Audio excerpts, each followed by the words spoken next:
Maravilha. Tudo bem, Davi? Pessoal, hoje estamos aqui conversando com o João, gestor da Venture Valley, do Venture Valley, desculpe. Ele é um amigo, né? Podemos chamar assim, de tantas vezes que já conversei com ele, em off ou em live mesmo. E muitas pessoas estão surpresas com o rendimento do Venture. Aí o que foi que eu pensei? Cara, eu vou chamá-lo e muito obrigado por aceitar novamente esse convite e saber quais são, como o João vê as perspectivas do Venture, né, para esse ano e da economia brasileira também. Então, já deixa essa batata quente na sua mão, João. Maravilha. Obrigado mais uma vez, Davi, pela oportunidade de estar falando com você e com o teu público, né? Realmente, o ano de 2020, né, foi um ano extremamente desafiador. A gente estava conversando, né, em off, né, da importância, né, da consistência, da resiliência de uma carteira de ações com empresas que a gente possa confiar, né? Mais importante do que a rentabilidade, né, é a consistência dessa rentabilidade ao longo do tempo, né? E a gente estava conversando exatamente isso, né? O mais importante do que correr uma corrida, né, é a consistência ao longo das corridas, ao longo do tempo. Então, por isso que a gente tanto fala e tanto bate na tecla do longo prazo, né? Não adianta você avaliar um fundo por um ano de rentabilidade. Normalmente, quando o ano performa muito bem, provavelmente o ano seguinte será pior, né? Praticamente humanamente impossível, só se o cara realmente é um gênio, e aí eu recomendo que invista com ele. Mas o que a gente vê aí na maioria das vezes, né, Davi, é que não é assim. Não é bem Inclusive com assim, a né? gente também, né? A gente nos últimos 5 anos está com uma rentabilidade anualizada aí na casa dos 37%, tá? Mas você vai perguntar, poxa, todo ano subiu 37%? Não, não funciona assim, né? Quem dera fosse assim, né, Davi? Quem dera. Não é uma renda fixa, é uma renda variável. No primeiro ano, né, a gente está falando em 2017, subimos 112%. No segundo ano já não subiu tanto, subiu 8%. Em 2019 subimos 48% e no ano de 2020 subimos 1,29%. Essas rentabilidades anualizadas geraram uma rentabilidade anualizada na casa dos 37%. Então, a dificuldade de quem investe, né, e quem sofre com investimento em renda variável é essa dinâmica, né? Então, é olhar sempre no longo prazo e sempre rentabilidades anualizadas. Então, é este o nosso trabalho. Nós estamos sempre olhando para este número, para saber se a velocidade de cruzeiro está sendo mantida, baseada e lastreada na rentabilidade anualizada dos 5 anos, porque é isso que vai gerar efetivamente o ganho e o aumento de patrimônio lá na frente, né? Então, a gente tem batido muito nessa tecla, né, David, que o nosso fundo tem que ser encarado como um fundo mais de previdência, um fundo para a construção de patrimônio a longo prazo. E a importância da manutenção de uma disciplina, principalmente de investimentos periódicos, né, que aí o Davi, melhor do que eu, vai definir com cada um de quem gostaria de conhecer e investir no Vento, né, seja mensal, seja quinzenal, de acordo com suas disponibilidades. E a partir desta estratégia que você vai ter um upgrade, inclusive, em termos de rentabilidade. Eu sempre tomo como exemplo, né, o próprio ano de 2020, que foi extremamente desafiador. Nosso fundo chegou a cair 40%, né, ali no período de abril, março. Era para arrancar os cabelos de todos os investidores, né? Você imagina, né, Davi, você indicar um fundo que no mês seguinte caiu 30%, 40%, o investidor ia ficar aqui, É onde é que você complexo. botou meu dinheiro, seu irresponsável, né? Mas foi naquele momento que a gente se conheceu, né, Davi, a partir ali de abril, março, e ali foi exatamente o momento que eu falei, existe uma oportunidade, né, se a gente entender que há uma possibilidade de grande recuperação, como aconteceu em outras crises, né, ali é o momento ideal para o investimento, para criar ali uma disciplina de investimentos periódica, né, e se esse é um exercício que a gente pode vir a fazer, né, Davi, para exatamente mostrar isso numa tela, né, se cada um tivesse aplicado ali X reais desde abril, maio, junho, até hoje, a rentabilidade aí superaria facilmente os 30% em 6 meses. Tá? Esse número eu tenho porque eu tenho aqui dentro da minha planilha, que foi exatamente o que o Venture subiu nos últimos 6 meses, se tivesse botado um aporte só. Se tivesse botado vários aportes, provavelmente teria subido até mais, né? Isso é uma conta que a gente precisa fazer, precisa ver direitinho para ver se é isso, mas o número seria em torno de 30%. Então, mais importante que olhar para a rentabilidade no curto prazo, né, para uma aplicação em renda variável, o período de um ano é curto prazo. médio seria de 3 a 5 anos e longo prazo acima de 5. Tá? Então, o nosso fundo tem essa característica volatilidade, né, que é a característica de um fundo que investe em empresas pouco observadas pelo mercado. É aí que está o nosso grande diferencial, identificar o valor onde o mercado ainda não teve essa percepção, e na medida em que o mercado vai ganhando essa noção, né, um dos exemplos da nossa carteira é a Home, né, que foi ganhando relevância. Hoje ela entrou, não sei se você sabe, Davi, a partir do final do ano, em 4 índices de ações: índice de dividendos, índice de small caps, o IBRA e o índice de governança. Só isso fez com que no último dia de dezembro ela subisse quase, acho que mais de 10%, fazendo com que a nossa rentabilidade aí chegasse ao verde, né, a parte positiva. Né? Então, graças à Home, pela essa percepção, né, a reconhecimento do mercado, do valor da empresa que a gente já vinha defendendo já há pelo menos 5 anos, né, vem sendo reconhecida. E essa é a grande tônica e essa é a grande virtude que precisa ser trabalhada ao investir num fundo como o nosso: paciência. Tanto do nosso lado, né, de identificar empresas que estão abandonadas pelo mercado, mas que têm valor, que precisa ser feito um trabalho, né, de acompanhamento e divulgação deste valor para o mercado. Então, a gente faz muito esse trabalho junto aos blogs, né, como o blog Fora do Radar na Infomoney, junto aos sites especializados como o Small Cap, que é de um amigo nosso, né, e outros sites também como o Space Money, o Ajanos, né, e outros sites aí também. Você também nos ajuda muito nessa divulgação, né, Davi? Então, essa identificação e depois o desenvolvimento e a publicização, né, a comunicação do valor faz parte do nosso trabalho. Então, identificar e depois que a posição estiver montada, divulgar para que este valor seja reconhecido e passe a ser demonstrado através do aumento de preço e, por consequência, da valorização da carteira ao longo do período. Basicamente, seria essa a nossa percepção e a ideia geral de que é investir no Venture Value, Davi. Então, João, é uma coisa que a gente sempre fala e ouve falar muito, que investir não é uma corrida de 100 metros, né? Na verdade, é uma maratona, com todos os percalços. Outra maratona, né? Né? Mas, realmente, e assim, Home foi uma surpresa. Eu lembro que a primeira vez que você me falou de Home, eu fiquei, Home? Mas small cap, né? Oi também, né, que você me falou na época, ok, tudo bem. Mas performaram muito bem, então...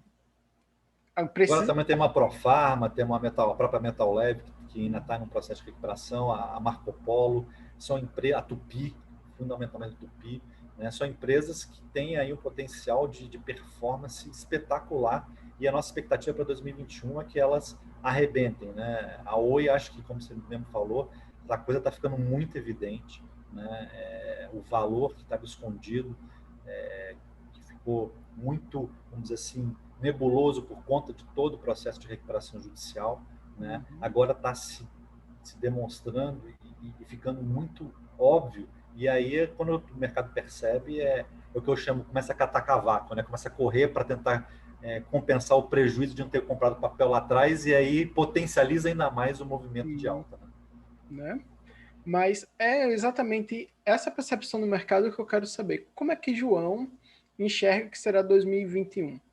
Né? Claro que assim, sabemos que o futuro a Deus pertence, né? Como acabamos falando sempre. O próprio exemplo é 2020, né?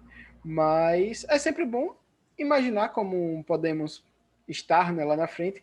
Provavelmente estaremos errados, pensemos que erremos para o bem, né? Que seja melhor do que esperamos, mas é sempre bom saber. O que alguém que está respirando esse mercado, conversando com as empresas, pensa sobre como será 2021 e principalmente como será o Venture em 2021, já que eu recomendo muito o Venture ali naquela estratégia do investir mensalmente realmente, né? Tipo, você pensa, é um fundo com entrada baixa, acho que R$500 ainda está, né? Isso. E você pode pelo menos 500 por mês, mesmo que você não tenha muito dinheiro, tá lá colocando e criando sua reserva em um fundo que a longo prazo rende muito bem. Então, eu gosto sempre de perguntar, como é que o gestor imagina que será esse ano? Eu sei que é uma pergunta complicada, mas... Bom, Davi, como você falou, o futuro a Deus pertence e o ano de 2020 demonstra de forma inequívoca e está muito na nossa memória o que pode acontecer no mundo, né? Então, os cisnes negros realmente existem, né? E a expectativa no início do ano de 2020 era muito positiva, né? Era muito positiva e acabou acontecendo o que aconteceu, né? Então, é aquilo que a gente sempre fala, né? A gente falou no início da nossa conversa. Cachorro mordido de cobra tem medo de linguiça. Então, qualquer linguiça que apareça no ano 2021 vai espantar o mercado, né? Então, mas o importante é o que você disse. Como é que as empresas estão enxergando os seus mercados? Conversamos nesse início de ano com a Home, com a Rodobens, com a Metal Leve e com a Brasil Agro, tá?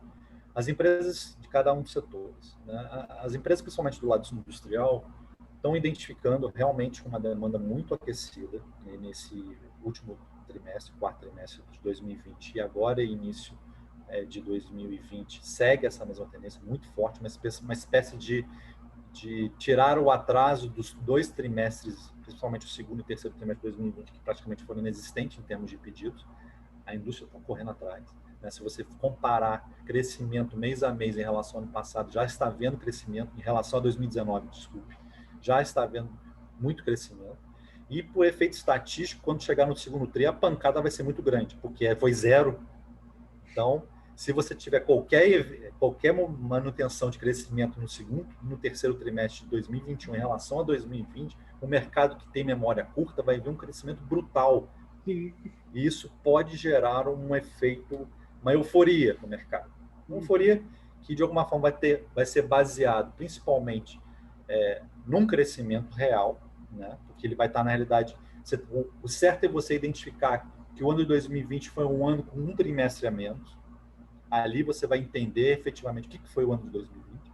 O primeiro trimestre muito bom e o segundo trimestre péssimo. O terceiro e o quarto de recuperação, tendendo para aquela linha de crescimento que vinha de 2019.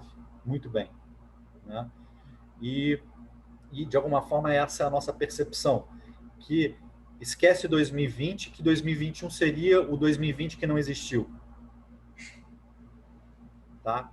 Isso considerando aí alguns ruídos ainda relativos ao Covid, né? E a necessidade de aprovação das reformas que está aí dependendo da nossa querida classe política.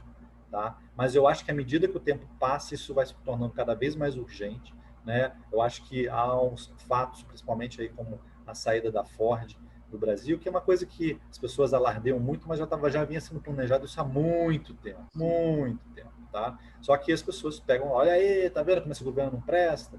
A Ford resolveu sair como se fosse uma decisão tomada de ontem para hoje. Não é isso. A Ford já vem tropicando e perdendo o mercado já há alguns anos. Tá? Se você for, para quem gosta de carro e gosta de indústria automobilística, isso já vem de muitos anos. Né? Desde a Autolatina, na década de 90, quando a Ford já estava capengando lá, precisou se unir à Volkswagen, né, para quem é um pouquinho mais velho, que tem um pouquinho de cabelo branco, o nego vai entender isso. Né?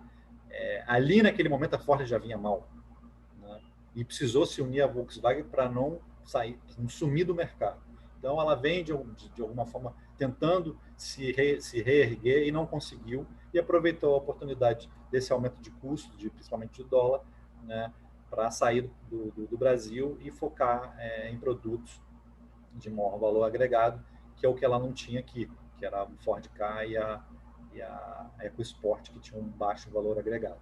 Então, o que a gente vê é o seguinte, a indústria está muito forte, tá? Mas ainda muito ressabiada com a segunda onda que pode vir a acontecer. Tudo indica que com a vacinação teremos um divisor de águas aí, né? E as indústrias estão se planejando exatamente para fazer um grande plano de vacinação dos seus funcionários. A própria indústria vai assumir essa postura. Então, a gente entende que, na medida que isso aconteça, isso pode gerar um boom muito grande. E aí, voltando, 2021 pode ser o ano que 2020 que não aconteceu. Essa é a nossa expectativa. E, em cima disso, manter um nível de rentabilidade, de performance do nosso fundo compatível com o que a gente vem tendo aí nos últimos 5 anos. Tá? Eu acho que estimar um crescimento entre 30% e 40% para 2021 pode não ser um grande absurdo. Me cobre lá em dezembro. Olha como eu cobrava. Mas, Potencial da carteira, eu falo isso com potencial, baseado no potencial da carteira. Tá? É nisso tudo que eu sim, falei para você. claro. Na Oi, na própria Home, que a gente ainda vê potencial de crescimento, apesar dessa alta.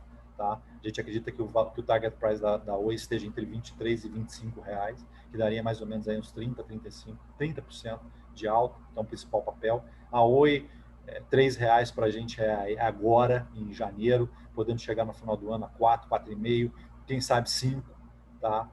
Na medida que sai da recuperação judicial em outubro, e que ela, a partir do momento que sai da recuperação judicial, com o volume de negócio que ela tem atual, provavelmente ela vai entrar de barbada no índice Bovespa, e aí todos os fundos passivos vão ter que comprar o papel. Você imagina o efeito Sim. rastilho de pólvora que isso vai ter. Tá? Isso, às vezes, as pessoas não entendem. Né? Uhum. Todos os fundos passivos, o EWZ, tudo, BOVA, tudo vai ter que botar o boi na carteira. E aí, eleva, né? Não tem para onde correr. Então, e todo o desenrolar também da Tupi, né, com a aprovação da compra da Texid, né, que isso está dependendo aí do CAD, mas tudo indica que ela deva resolver isso até primeiro trimestre. Metal Leve com pagamento de dividendos, a volta do pagamento de dividendos, e isso faz com que o papel ande, principalmente aí com as baixas taxas de juros, com a manutenção das taxas de juros mais baixas, ainda no ano de 2021, na casa dos 2%. Qualquer dividendo acima de 5% é uma pancada no papel. Né? E a Metal Leve, historicamente, é uma pagadora de dividendos na casa de 8 a 10% de dividendo do ano, né? Que é excepcional. E a Metal Leve é um reloginho, é um relógio. Tá? Para vocês terem uma ideia, né? No início do ano de 2020, ela já tinha provisionado, relativo ao ano de 2019, tá? Ao lucro de 2019, 175 milhões de reais. Façam as contas, isso dá mais ou menos 1,30 por ação.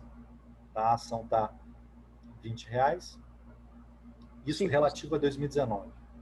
É isso relativo a 2019. Tá? Ela já pagou relativo a 2020 e só está aguardando o desenrolar aí da questão de saúde, né, relativa à pandemia, para distribuir esse dinheiro que já está em caixa. Tá? Ela tem 541 milhões de reais em caixa, né? Então pagar 175 milhões é tranquilo, certo? Sendo que ela é uma geradora de caixa nata.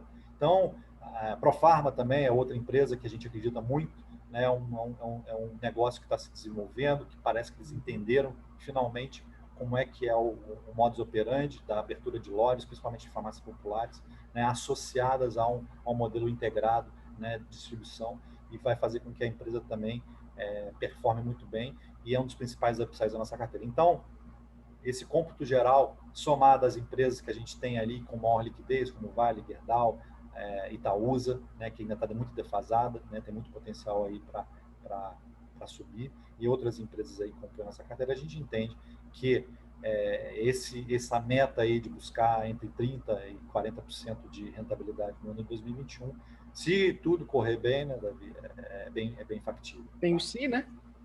Exatamente. Não, mas perfeito. O bom é que você foi bem, como é que eu posso dizer, pé no chão, né, com previsões. Não foi, não, esse ano vai ser o melhor ano possível. Isso é muito bom, porque mostra uma certa experiência no mercado, que já vimos muita coisa, e provavelmente você viu mais coisas que eu aí nesse tempo. Não tô te chamando de velho, não, tá? É a única vantagem que eu tenho em relação a você. Quantos anos você tem, Davi?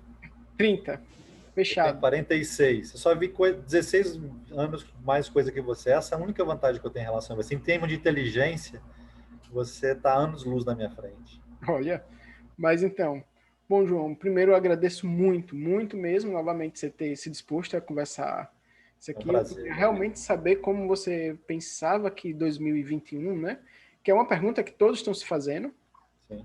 e torcer para que realmente seja um ano que nos não tenha aqueles baques que tivemos no ano passado, Ô, mas Davi, lembrando sempre o seguinte: da mesma forma que existem os cisnes negros, existem os cisnes dourados.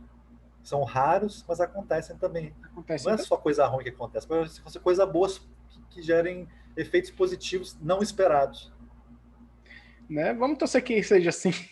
E normalmente quando a expectativa é baixa, é que eles acontecem. É, por exemplo, 2020 a expectativa estava bem lá em cima, né? Exato. É Hoje, isso. como você falou, o mercado está com medo de qualquer coisa. É isso. Então, É isso. bom, João, realmente agradeço muito. E vamos mantendo contato. Com certeza. Conte comigo. Grande abraço. Grande abraço. Tchau, tchau.